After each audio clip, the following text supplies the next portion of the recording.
Good morning, Jacco. Welcome to my podcast. Please first give our listeners a brief introduction about you and what you do. Great. Thanks for having me. Now, good to be in your podcast. Like you said, my name is Jacco.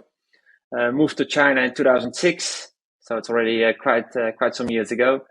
And my mission was bringing marketing automation technology to the Chinese market. It's already a long time ago. You went to China in 2006, and you are a MarTech expert. Could you please tell us more? How did you start in China, and in that time, and to bring this marketing technology to China? I can imagine it's a totally different world. Definitely. I started doing email marketing in 1999 already here in the Netherlands. So we were really early adopters about this technology in this market. 2005 we did go to Sweden, but still a small market, and we said we need to have large volumes. So we did. I moved actually over to China to build up the business over there, and trying to serve also the airline companies we did here in Europe, trying to serve them in China too. Um, it's the first client was the World of Warcraft, the gaming industry, but it has really high volumes, large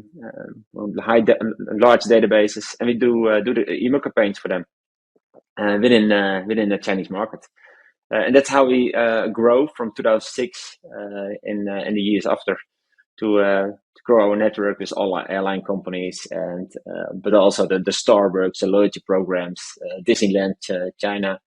Uh, so all this communication, email communication, later also the WeChat communication, it's all served by us.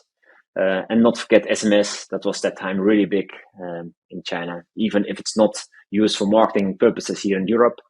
And actually, I should say not here in Netherlands, because Sweden we have seen and Spain we have seen quite a lot of companies were using SMS as well. But China, it's still big. If you be there, you see it on your phone. You're called often, but also you get a lot of messages that you can't read.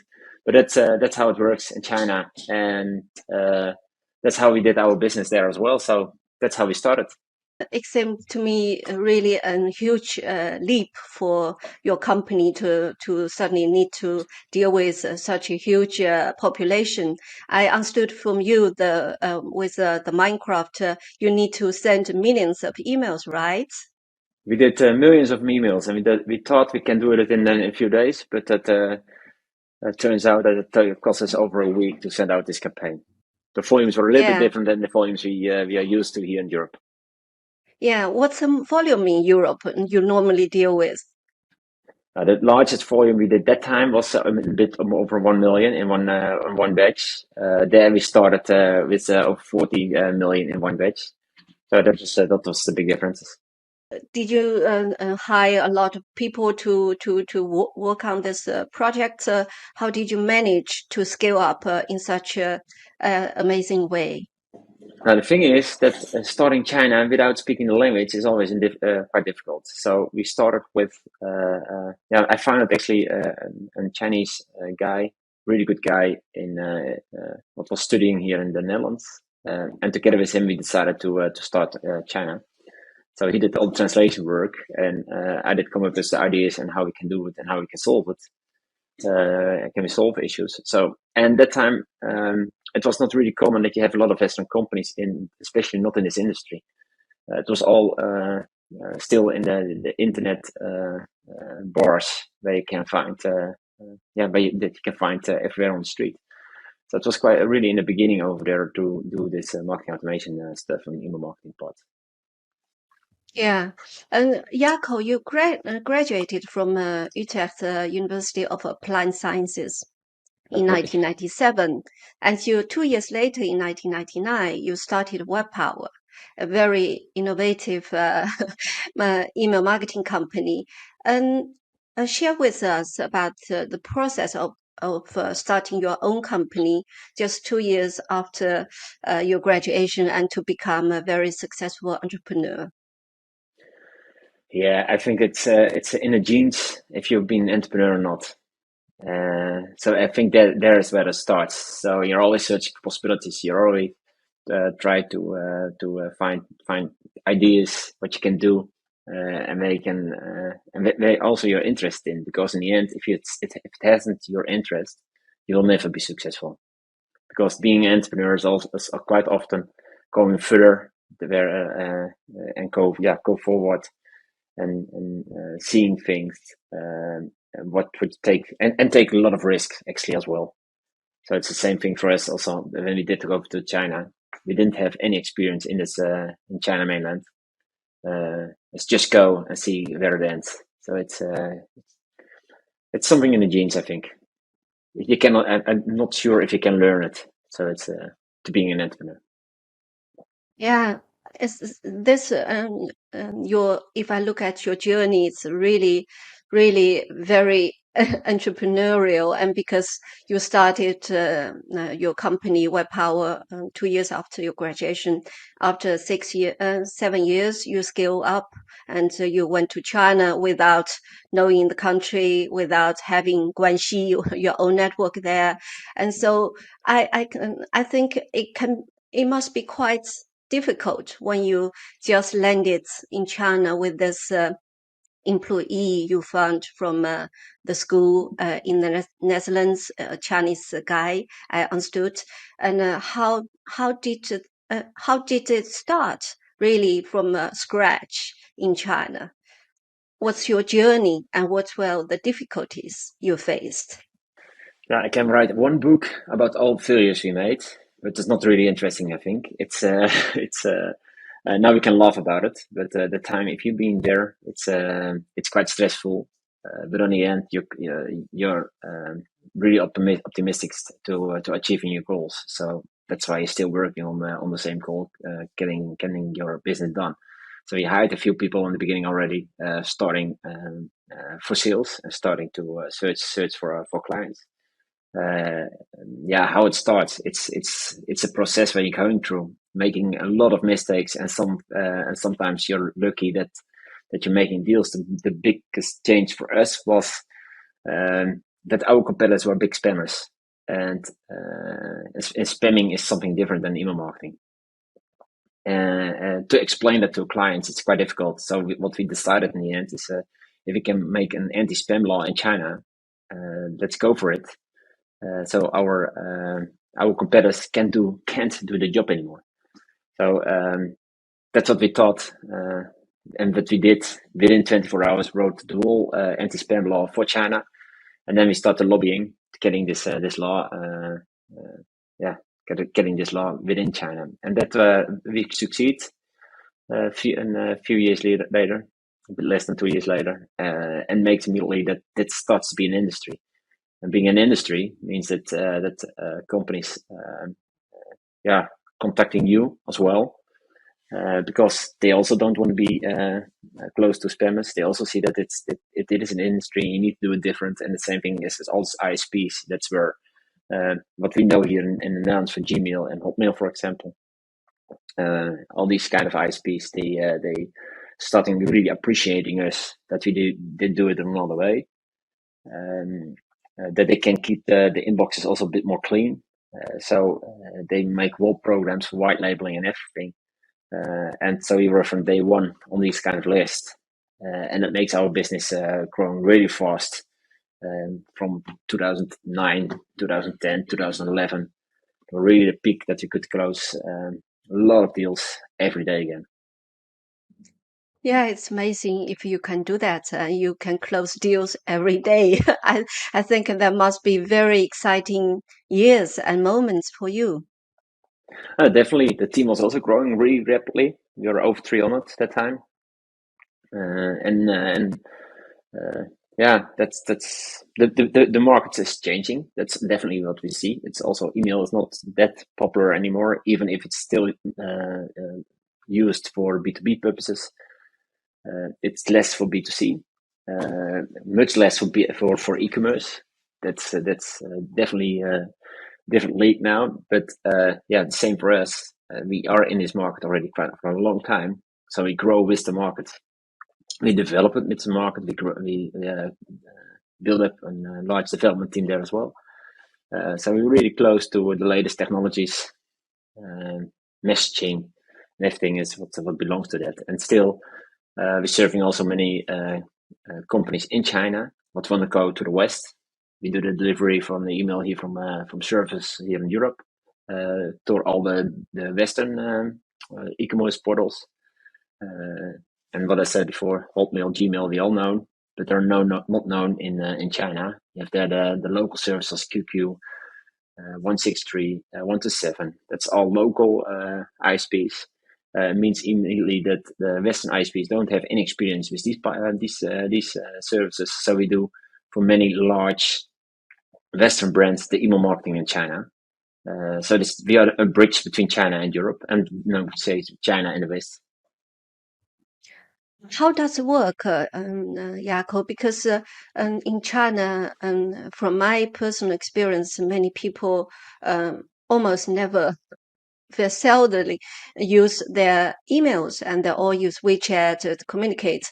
How does how can you do this email marketing if so not many people use email and they all use WeChat? How can you channel it? That's a really good question. Actually, it's the same question that you will ask here in Europe. Do people still read email, even if it's much higher in Europe than it is in China? The thing is, reaching people on social channels like WeChat, we need to have a one-to-one connection. If you don't have this one-to-one connection, you cannot reach the people. So then you have a few other alternatives. For example, Webpower, where you can spread around, but still you're in a smaller circle.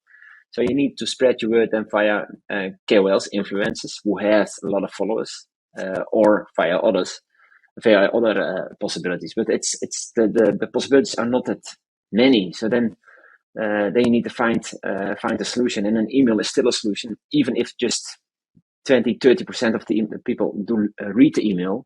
It's still 20-30%, and the database from these Western brands are large. And if you can make the difference within the subject line, that they pick up your email, it's quite high.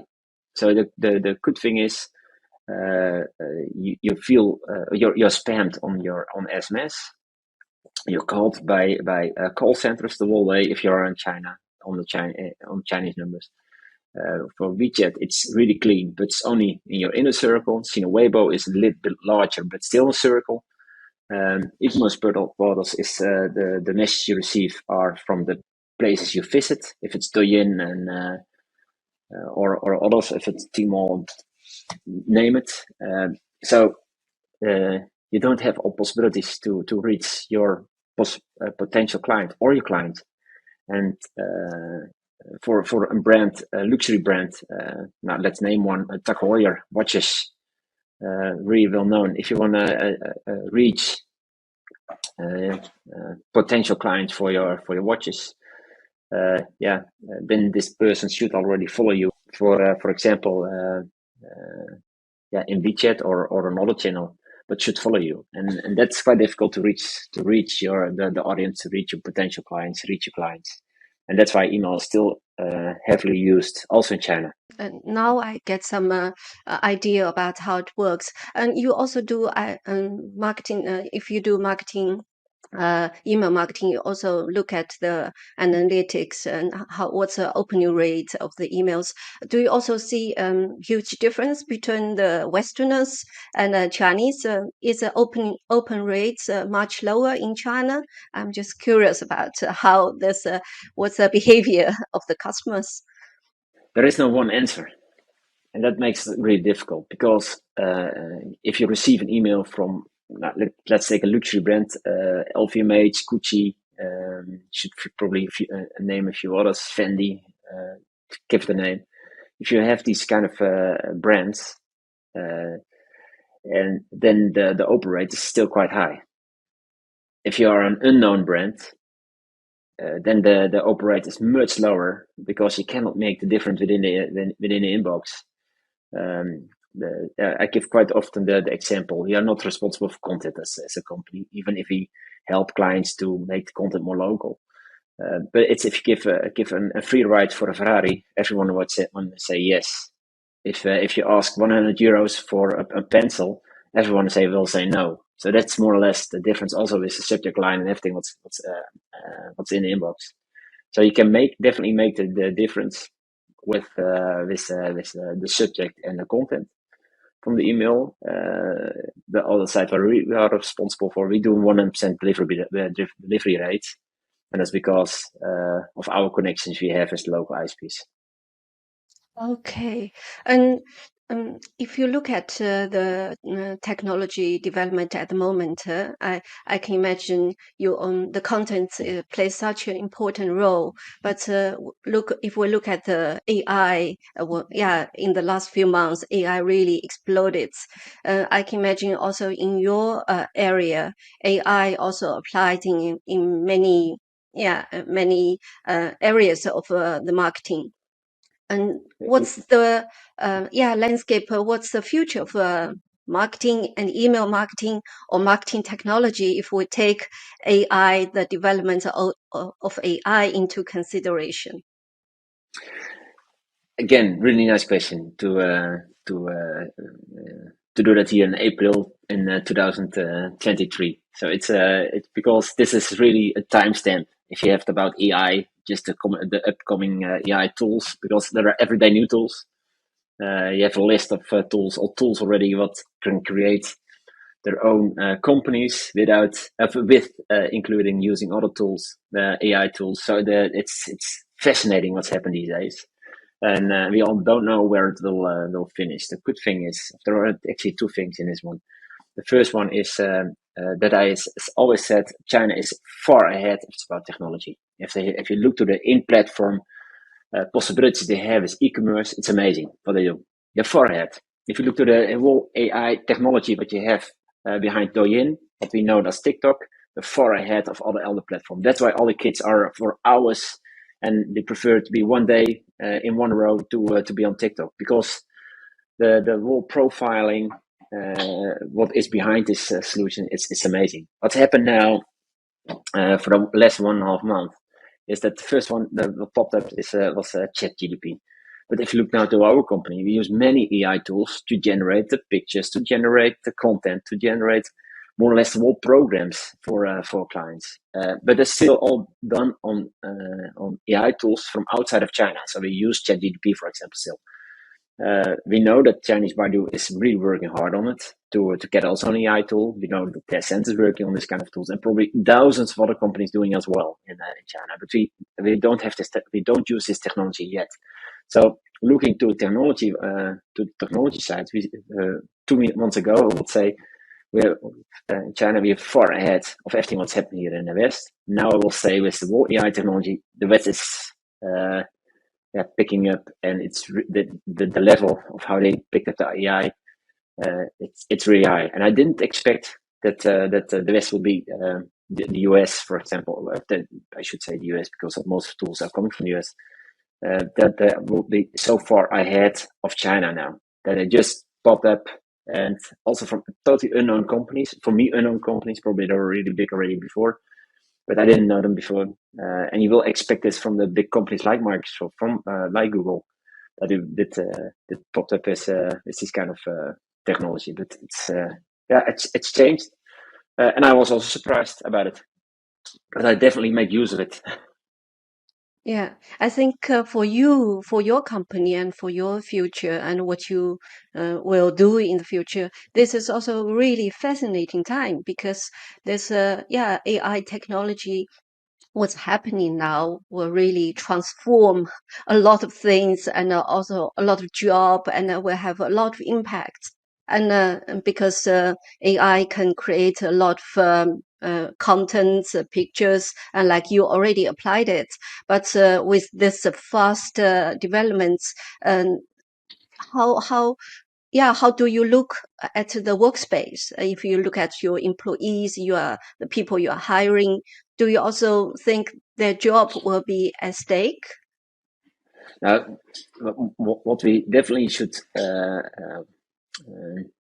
reinvent is how we do schooling these days, because there's where it starts. There's where you're making where you have the students.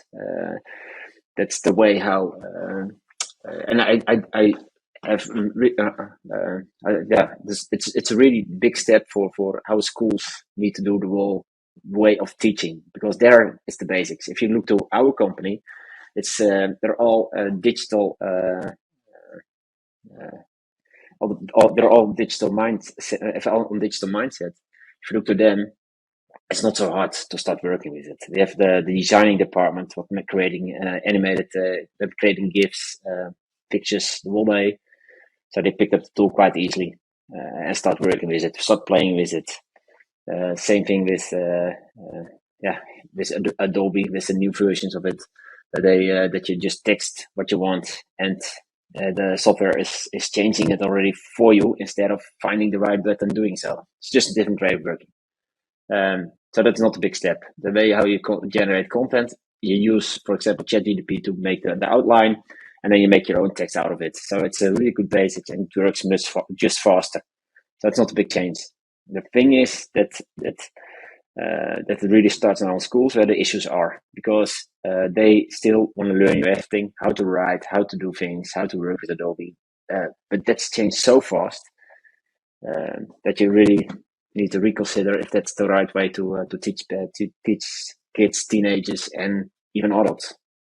Yeah. Yes, thank you for sharing about education, because I do think that we really need to reconsider how we educate the kids for the AI AI century, and Yeah. they really need to get other skills. Jacco, if we step back to Webpower, and Webpower went to China in 2006, and after three few years, you grow really a lot to 300 employees. And how did you build and manage your team in China? I can imagine it can be quite different in Chinese culture to hire a lot of Chinese employees to work on innovative technology. How did you do that? I really believe in a lot of freedom. And so the whole management team were really qualified, good qualified people. And if you have really good qualified colleagues, then it's not difficult to manage them if they're sitting next to you, or if they're sitting on distance, or if they are a different nationality, and even a totally different world. That doesn't matter anymore. So it's find the right talents, get them close to you, trust them. And it's something we did as well. If we all our money was in a Chinese bank account, so if they want to do something else with the money, they could, because I have access, but they all have access as well. So it's a fully trust, and then I got also fully trust by them. And if you have the both sides this relation, then it's not difficult. It's just finding the right people. But it's the same here in Europe. It's great to hear that you take this approach. And do you also see Chinese people have different working attitudes? And I think compared to Westerners, how what kind of differences do you see between your Chinese employees and your Western employees? Because you also managed many employees in Netherlands and Europe. The big difference was then the first time we rented an office was with these cubes. I hate cubes. So the first thing I said, okay, let's delete these cubes, and let's do it on our way, having big tables where we're working on. So that was already a big step for them, more for them than it was for me. So were sitting on large tables. The thing also was then that normal Chinese staff like to sleep and take a nap at just after lunch. But being on a big table, it looks a bit strange. So it was already quite difficult to take naps if you don't have cubes. So there were many steps that we did do that makes it much more Western than that it was on the Chinese style. That was the Chinese style. And the next step we did is making our office really fancy.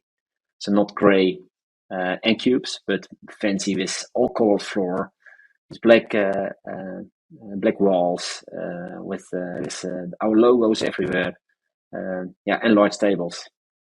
So that makes it already, totally different again. And that was the beginning how we tried to get a different culture within the company. And secondly, and it's the working attitude you're asking for. It's the good thing for China is if you want to have a meeting in the evening, it's possible. If you want to have a meeting the next day, it's always possible, even if it's weekend. If Saturday or Sunday, it's possible to make appointments, and that's totally different than here in the Netherlands or in Europe. If you want to make an appointment, you need to go 2-3 weeks ahead, and probably they have the possibilities to do a meeting for an hour. So it's the way of how we do the business over here. It's really slow compared to what's happening in China. If I understand well, I think the speed of China fits better in your with your speed of doing business, right? Can I draw this Definitely, conclusion? definitely. The thing is, we were called by Shenzhen Airlines to come up with an offer for the services that did come. They popped up on Friday afternoon at 2 p.m. We decided to start immediately working on it because it was a really nice deal having one of the largest airline companies in China as a client. So we worked Friday on it, Saturday on it. Monday morning we need to present it over there. So we sent everything over on Saturday evening to the team in Shenzhen. Flew out in the first plane on Monday morning to Shenzhen. Did the presentation. Before we were in the airport, we had already go on a deal. What was a really big deal. But we at least 10 people from us working on this on a daily basis. So that's how fast it can go. It will never happen here. I cannot imagine if you go to Lufthansa, KLM, or Air France saying, "Hey, we will do all your email and SMS marketing. We get this request on Friday, and on Monday we are running." So you cannot imagine how fast it can go. Yeah, unimaginable. And Jacco, and you managed, you give your employees freedom in China. You managed them in style, which really gave them the space to develop and to explore and flourish in your company, if I understood from your story. And do you also have some lessons? And did you also learn some lessons during this process? You thought, I thought differently with my Western mind, and this is a wake up call for me, and I need to do it totally differently now. If you are flexible, and I was, then of course so many things going different than you think it would go before, but you just going with the flow and saying, okay, if you want to do it on this way, we do it on this way, and we find a solution for it as well. The biggest thing we had, because it was we had a really high a lot of technology what we bring from Europe to China, the big things was if it was broken in China, you put the plug off and restart it again. But then probably all log files are deleted and everything, so you don't know what the problem how the problem did occur, how that popped up. And here, if you have it here in Europe, you first check if what the log file says. Okay, then you safeguard the log files, you safeguard all data. After having everything saved, you're going to search for a solution. That's not happening in China. In the beginning, not. They just power off, power on, and hopefully it works again. And that's a big difference. And that's also what you saw, especially in the beginning. I compare mostly if there's water, if it's water is coming from the ceiling. Here we go on the ceiling and trying to solve it. In China, they put on a lid on it, and they're standing next to it, and they clean up the water all the time instead of repairing it. And that's a big thing. What was China different than here in Europe? And that was especially in the beginning. You really can feel then the cultural differences. But also China is so big, and the culture in Beijing you can't compare to Shanghai. And if you've grown up in Beijing, it's almost impossible to write a book how it works in Shanghai and all the way around. It's the country is too big. If you just compare distances, We do business in Sweden different than here in Amsterdam or in Madrid, for example. And that's also the distance you have within in one country, China. So it's there's no one thing what we should do. The way is that on one moment I really thought, okay, I've done this technology, I've seen everything. Let's go a bit further. Let's go to help other companies because we did quite successfully do our job over there. So we are called by quite a lot of companies. Can you help us as well? This marketing in China. We want to go to China. So we did. So we started a second company, Agency China, and some from our staff from Webpower moved over to Agency China, trying to get the business also running. And first we did only the marketing, but later on we started also doing e-commerce because companies also asking us, hey, can you help us to sell in China as well?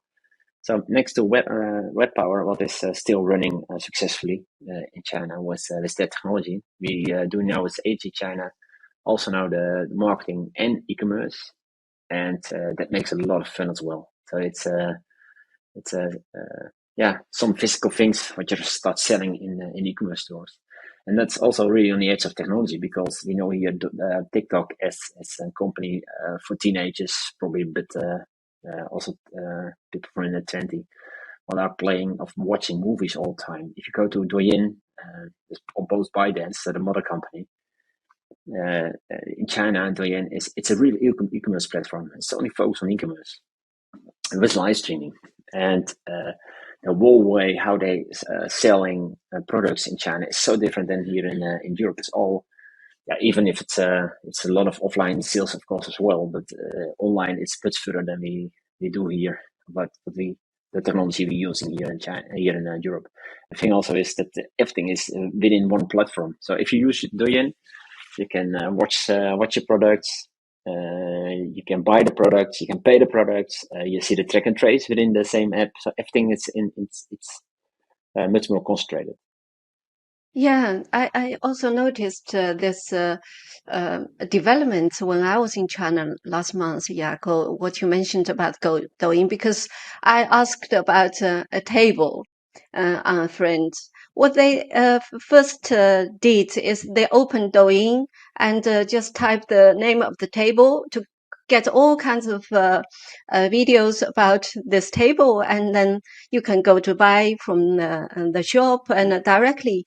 So Douyin is almost a central platform, search engine, search machine like our Google for the Chinese people at the moment. It's really fascinating to see. And what I also noticed, the difference about the Chinese Douyin, and if we think about TikTok in Western countries, it's mostly young people use it.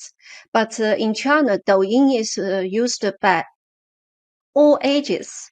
Even my parents, they are 85 and 80, they watch all kinds of videos on Douyin. That's really the only platform for them to get information, and they also learn from other peers, other old people about what they are doing with their lives. So it's really fascinating. This I this really a huge change for me because 3 years ago I didn't know, I didn't see this, and Douyin was not developing like this. And Yako, you also went to China last month, and you just came back. Did you also see something really drastically changed in China? Definitely. I was so happy to be back again after 3 years because I just flew back before COVID and would love to go in end of January when COVID popped up in China. So I decided that time to stay here, stay at home, and don't go. So it was already 3 years ago that I my last time was in Shanghai. Yeah, but it's different again. It goes so fast. What I said also about this Douyin, I loved it as well. It's not possible to install this version if you don't have a Chinese Apple account. So it's that's difficult. So I'm the lucky one what has also a Chinese bank account, so I can install also the Chinese version. But it's amazing what you can do with it and how it works and how it is connected with how it is connected with all other platforms.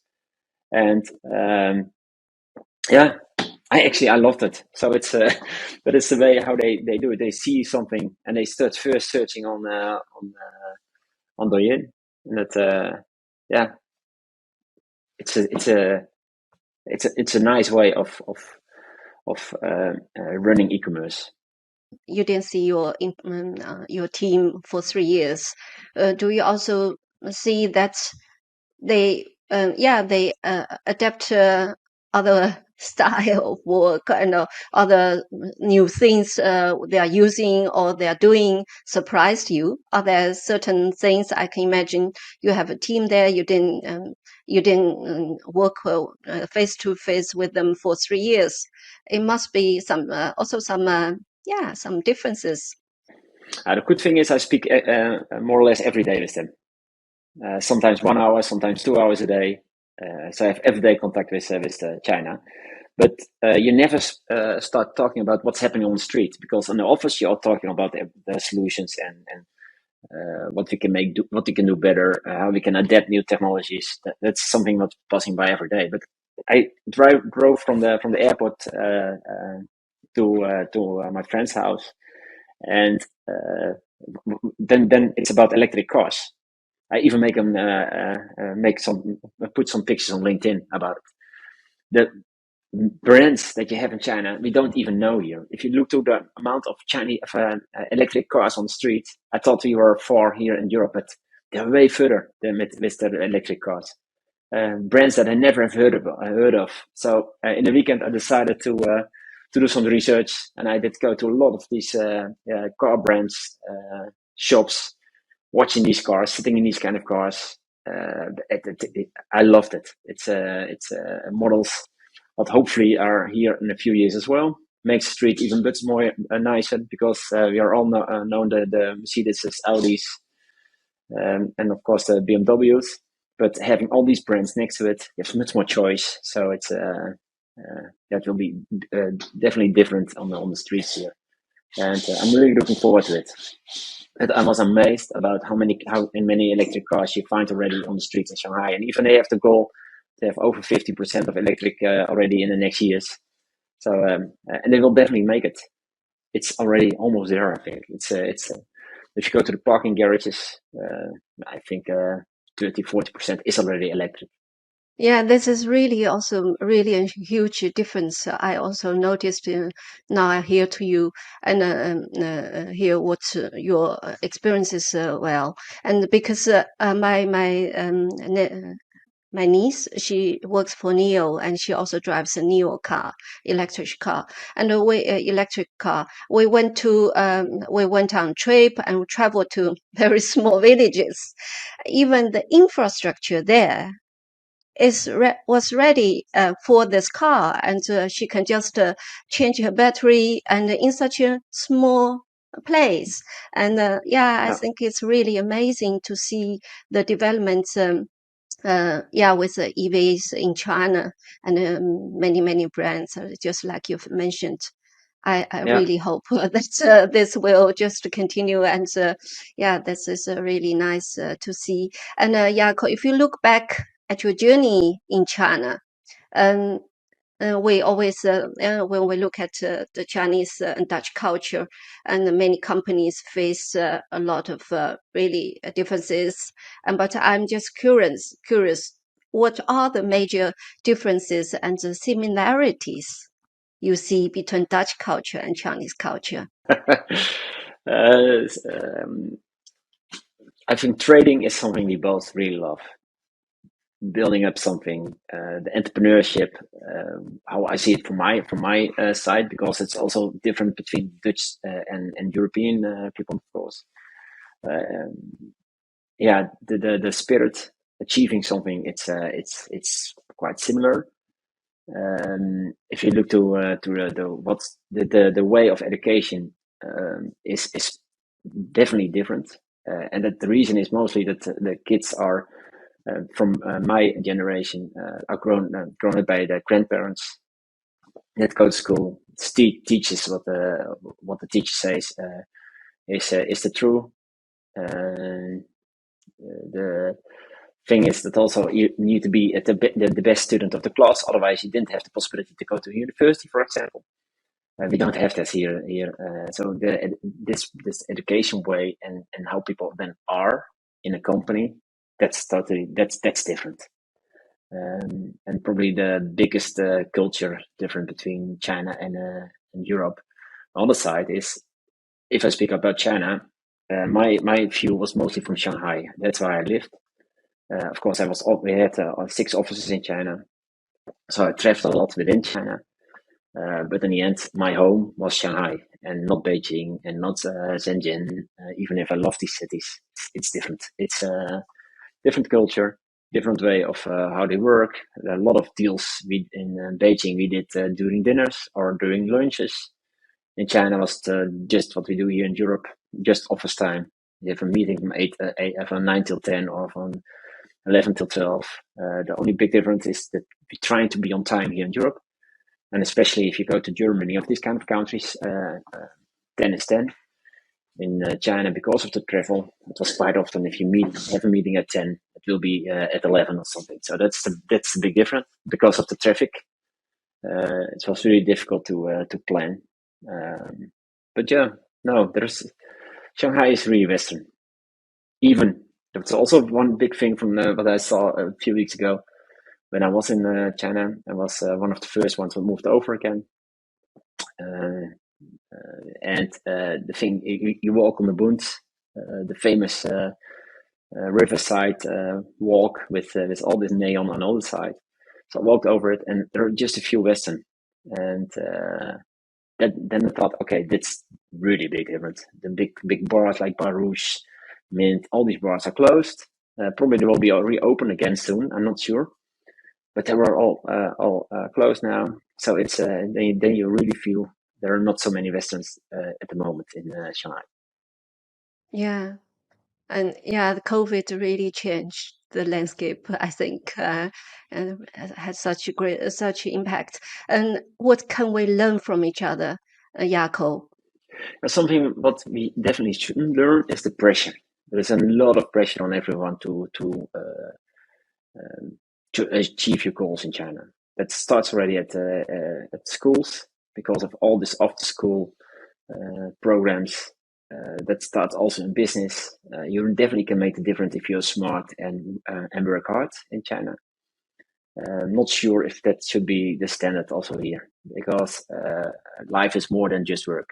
Even if you love it, like I do, for me, it doesn't never feel as that I work, but it's one big journey.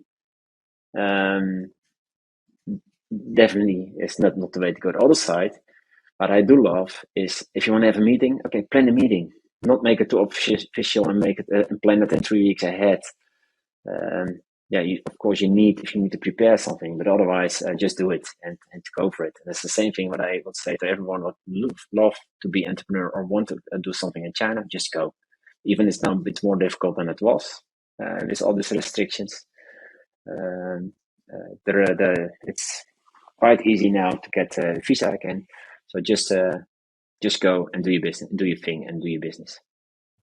Yeah, I think this is also what you have done, and you have achieved great success there just by go there and just to find out how to do business in China. If Jacco, I just want to wrap up this podcast also with another question. You already gave some great tips in this in your answer to my last question, but do you have some fundamental tips which really helped you to succeed in China that you want to give to other people who want to do business in China? China is not a side business. So if you do your business here in Europe and you think, okay, well, I'll do China as well, it's not a side business. The country is too big, the possibilities are too huge. So if you do it, you need to go full. Means sending the best people or yourself. Make a reservation of enough money to set up the business successfully. But if you look to the amount of people living in China, the possibilities they have, the consumers, what they have to spend, it's huge. So it's if you go with full dedication and do it well, and not just as a side business. That's what I want to say. Thank you so much for this, for the great tips and for sharing your journey and your knowledge with the audience. If people want to get in contact with you, want to connect with you, what's the best way for them to get to know more about your company and you? I'm always available for all kinds of questions. So it's just shoot, and you will receive an answer from me via LinkedIn, via email, via the websites. Of course, can be as well. The most easy one is then taking agencychina.com. If you send an email to Holland at Agency China of info at Agency China, I will read all these kind of emails what are passing by. And of course, LinkedIn. It's always a channel that works.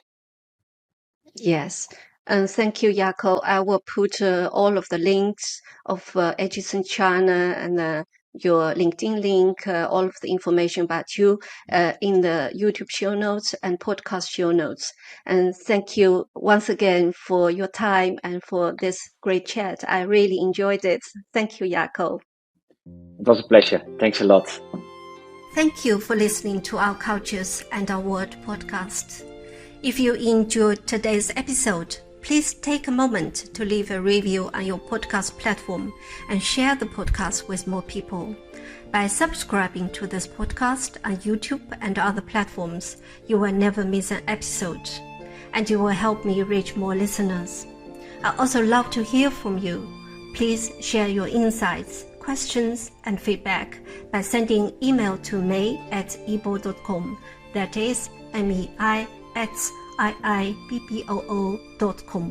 or connecting with me on LinkedIn or Instagram at Meiyang, MEIYANG. If you want to learn more about my work and the kindness projects I support, be sure to visit my website at iiboo.com. That is IIBBOO.com. As a podcast dedicated to fostering cross-cultural connections, I believe that every story shared is a step towards a more united world. Thank you for supporting my mission and joining me on this journey.